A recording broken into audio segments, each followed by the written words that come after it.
لي صدري ويسر لي أمري واحلل عقدة من لساني يفقهوا قولي. نکالیے صفحہ نمبر 42. علماء سوء اور علماء حق. علماء عالم کی جمع ہے. عالم کہتے ہیں علم حاصل کرنے والے کو، فاعل کے وزن پر، جس نے علم حاصل کیا ہو. پھر یہ کہ علماء کے درجے ہیں، لیولز ہیں. بعض لوگ یعنی اس کی چونکہ کوئی حد نہیں، علم کی کوئی انتہا نہیں، اور خاص طور پر وہ علم جو اللہ کے کلمات پر مبنی ہو.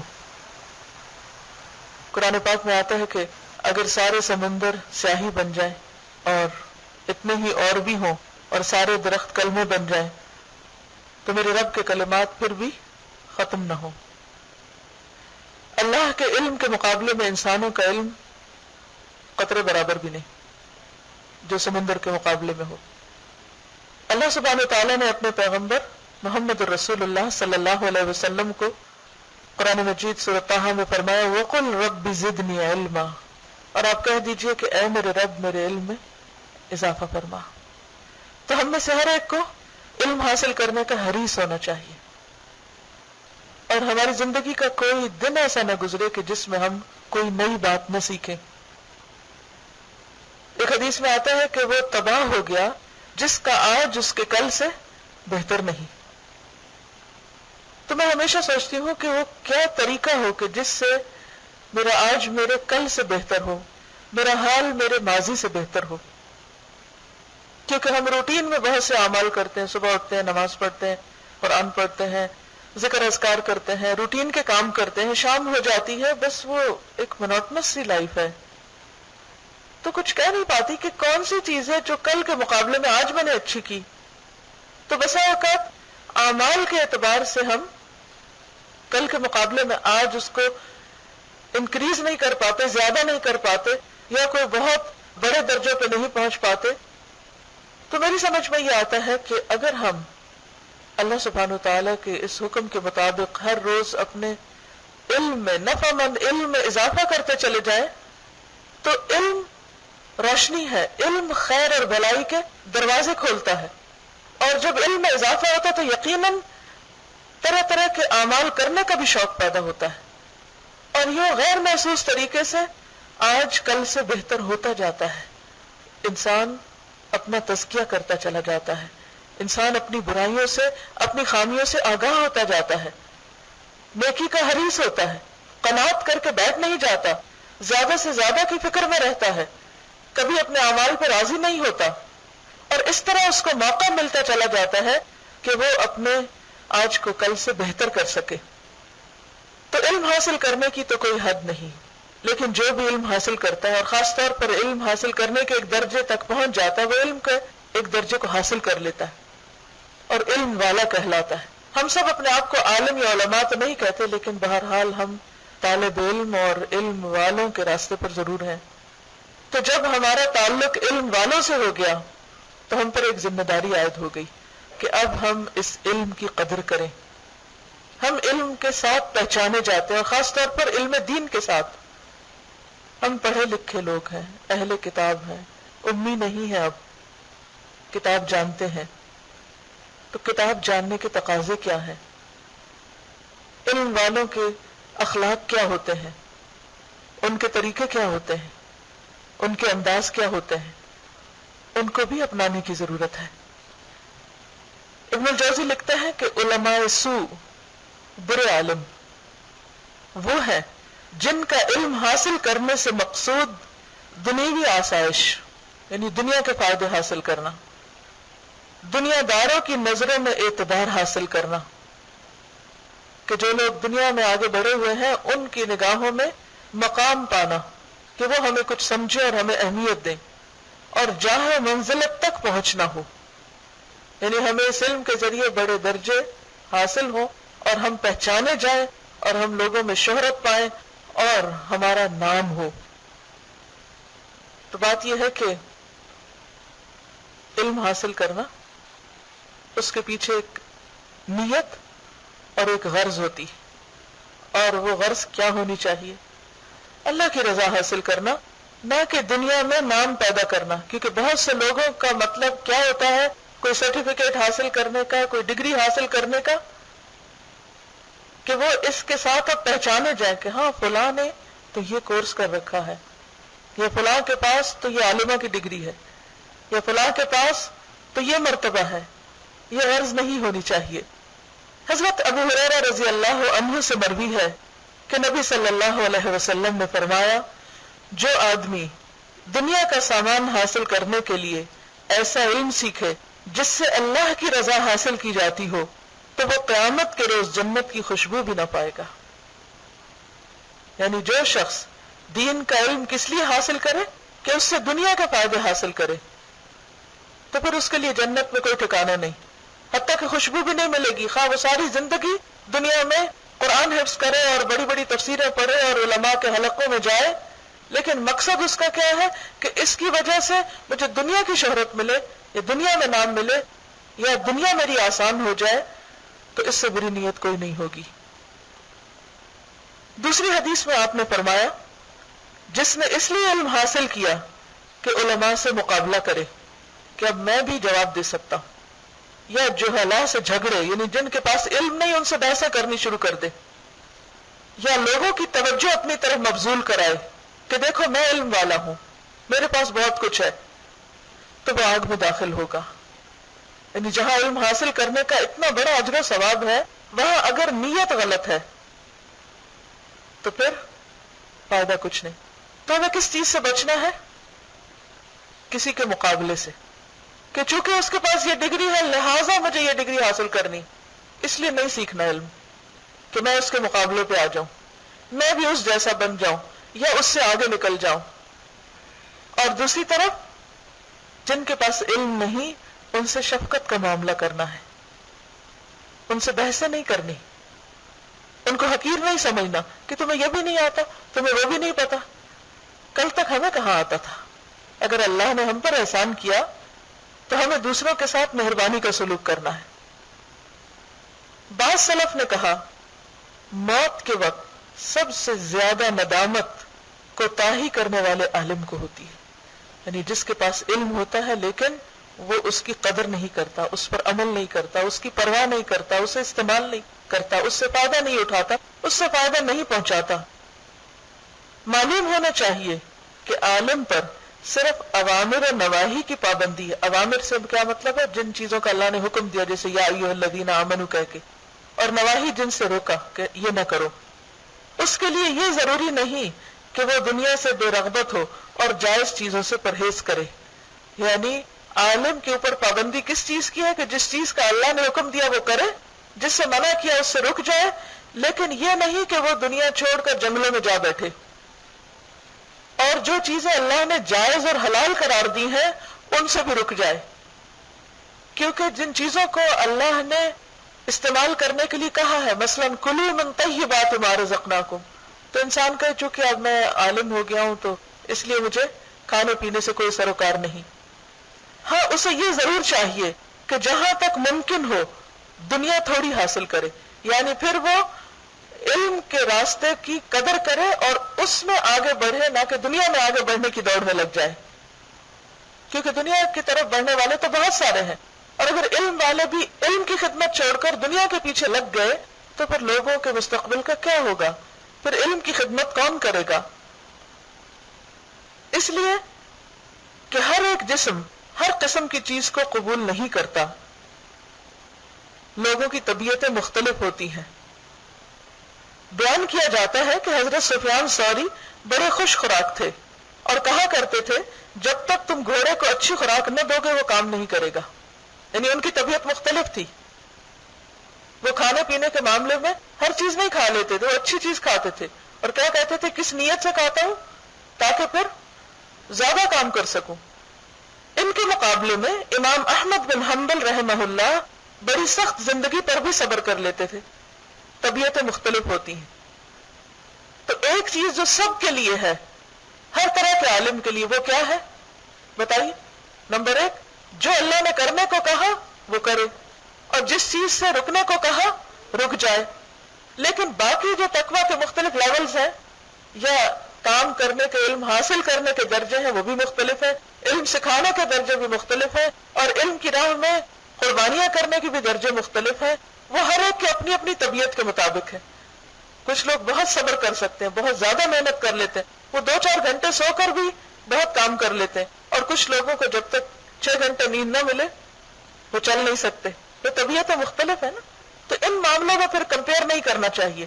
ہر ایک سے حساب اتنا ہے جتنی اس کے اندر اللہ نے استطاعت رکھی ہے. علماء حق کی صفات میں سے ایک یہ بھی ہے کہ وہ دنیا کو حقیر سمجھتے ہیں اور آخرت کو بزرگ یعنی بڑا جانتے ہیں. یعنی ان کی پرائرٹی آخرت ہوتی، ہر چیز میں آخرت کا پہلے سوچتے ہیں، دنیا کا بعد میں سوچتے ہیں. اور ان کے افعال ان کے اقوال کے مخالف نہیں ہوتے، یعنی قول و فعل میں تضاد نہیں ہوتا. اور ان کا میلان یعنی ان کا رجحان، انکلینیشن اس علم کی طرف ہوتا ہے جو آخرت میں نفع دے، آخرت میں فائدہ دے. وہ زیادہ مفید کو پسند کر کے تھوڑے فائدے والے علوم کو چھوڑ دیتے ہیں. کیا کرتے ہیں؟ یعنی نفع مند علوم بہت سارے ہوتے ہیں لیکن اس کے بھی درجے ہیں. کوئی علم بہت زیادہ فائدہ دیتا ہے آخرت کے اعتبار سے، کچھ کم فائدہ مند ہے، تو وہ اس میں پھر اپنی چوائس رکھتے ہیں کہ جو زیادہ فائدہ دیتا ہے اس کی طرف زیادہ حریص ہوتے ہیں بنسبت اس کے جو کم فائدہ دیتا ہے. وہ زیادہ مفید کو پسند کر کے تھوڑے فائدے والے علوم کو چھوڑ دیتے ہیں. حضرت شقیق بلخی کے متعلق بیان کیا جاتا ہے کہ انہوں نے حاتم سے کہا، تم اتنی مدت میرے پاس رہے، تم نے کیا سیکھا؟ تم اتنی مدت میرے پاس رہے، تم نے کیا سیکھا؟ انہوں نے جواب دیا، 8 باتیں.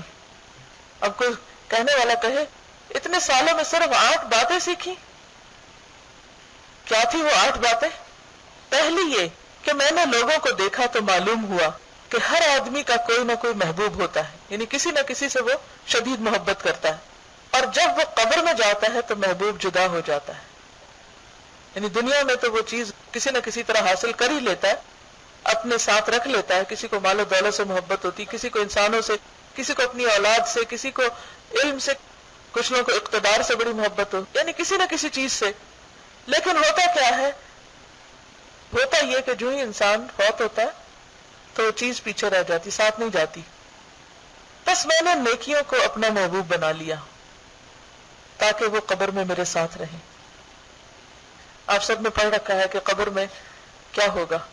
جو ہی انسان کو لٹایا جاتا ہے تو ایک طرف سے اس کی نماز آ جاتی، دوسری طرف سے روزہ آ جاتا ہے، پھر ایک طرف سے صدقہ آ جاتا ہے، پھر اسی طرح باقی اعمال جو ہیں وہ اس کو گھیرے میں لے لیتے ہیں، اور اس طرح وہ عذاب قبر سے بچ جاتا ہے، اور وہ اس کے حق میں ایک طرح سے سفارشی بن جاتا ہے، اس کو پروٹیکٹ کرتے ہیں. جبکہ ماں باپ، عزیز و اقارب، دوست، رشتہ دار، مال و دولت، گھر بار، کاروبار، اقتدار سب پیچھے رہ جاتا ہے.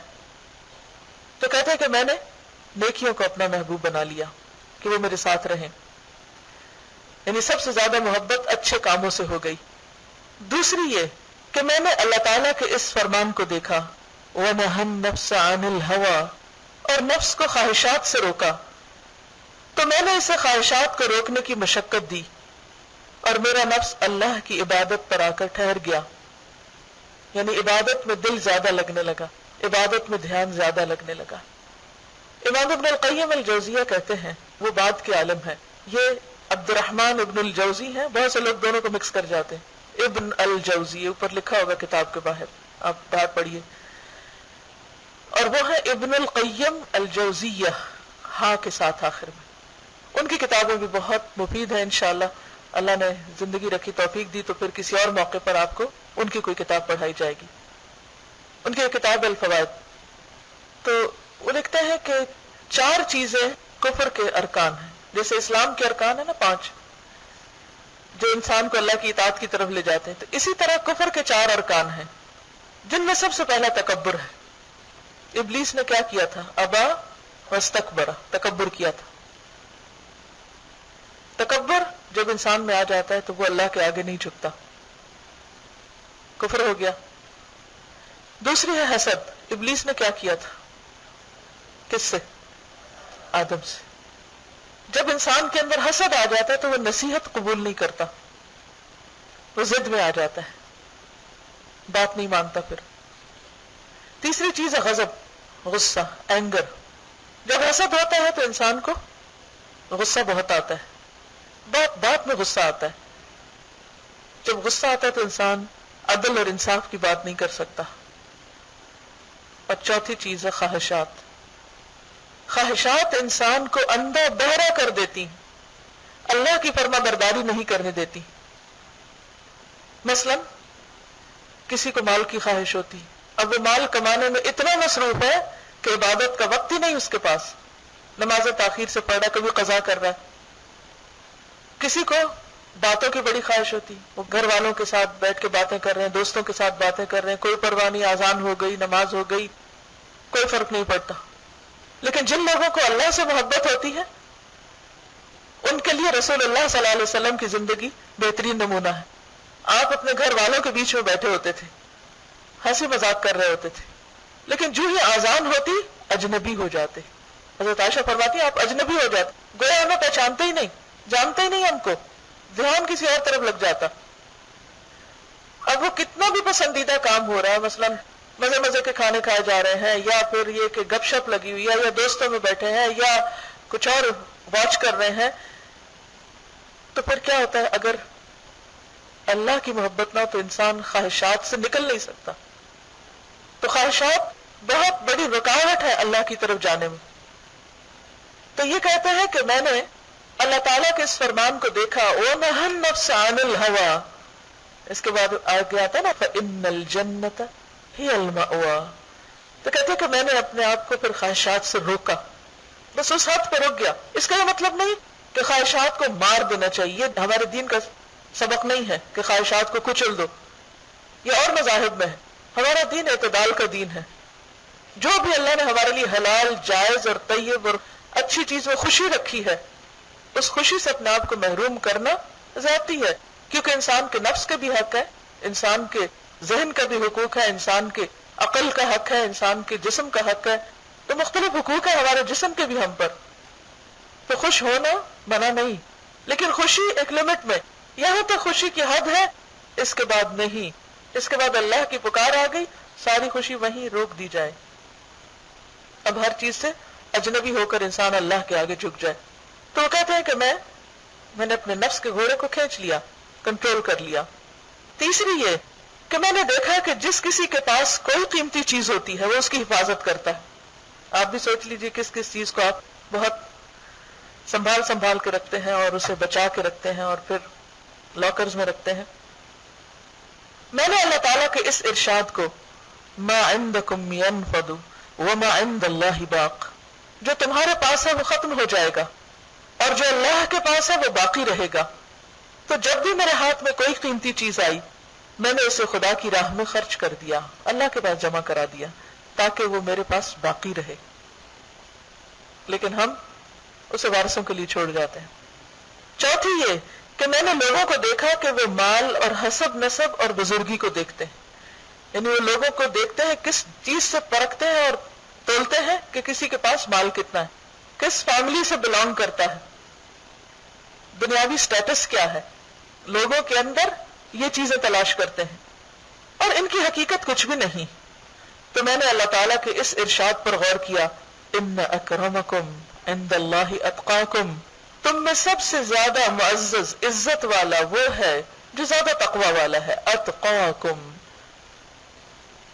تاکہ میں اللہ کے نزدیک معزز بن جاؤں، میرا مقام وہاں بلند ہو جائے. پانچویں یہ کہ میں نے لوگوں کو دیکھا کہ وہ آپس میں حسد کرتے ہیں، ایک دوسرے سے جالس ہوتے. اگر کسی کو کوئی اچھی چیز مل گئی، کوئی نعمت مل گئی، کوئی آگے نکل گیا تو وہ اس پر جلنے لگتے ہیں، پھر اس کی غیبت کرنے لگتے ہیں، اس کو نقصان دینے لگتے ہیں. تو میں نے اللہ تعالیٰ کے اس ارشاد پر عمل کیا، نحن قسمنا بینہم معیشتہم، ہم نے ان میں زندگی کے اسباب تقسیم کیے. کسی کو جو کچھ بھی ملا ہے وہ اس کے اپنے کیے سے نہیں، اللہ کی تقسیم سے ملا، اللہ نے اس کی قسمت میں لکھا تھا. اور حسد چھوڑ دیا کہ جس کے پاس جو ہے اللہ اس کو مبارک کرے، اور مجھے پھر اس کے بعد تکلیف نہیں ہوئی کبھی سوچ کر کہ کسی کے پاس مجھ سے زیادہ کیوں ہے. چھٹی یہ کہ میں نے لوگوں کو دیکھا وہ ایک دوسرے سے دشمنی رکھتے ہیں، حسد ہے، بغض ہے، نفرت ہے ایک دوسرے کے خلاف. تو اللہ تعالیٰ کے اس فرمان کو دیکھا، ان الشیطان لکم عدو فاتخذوہ عدوا،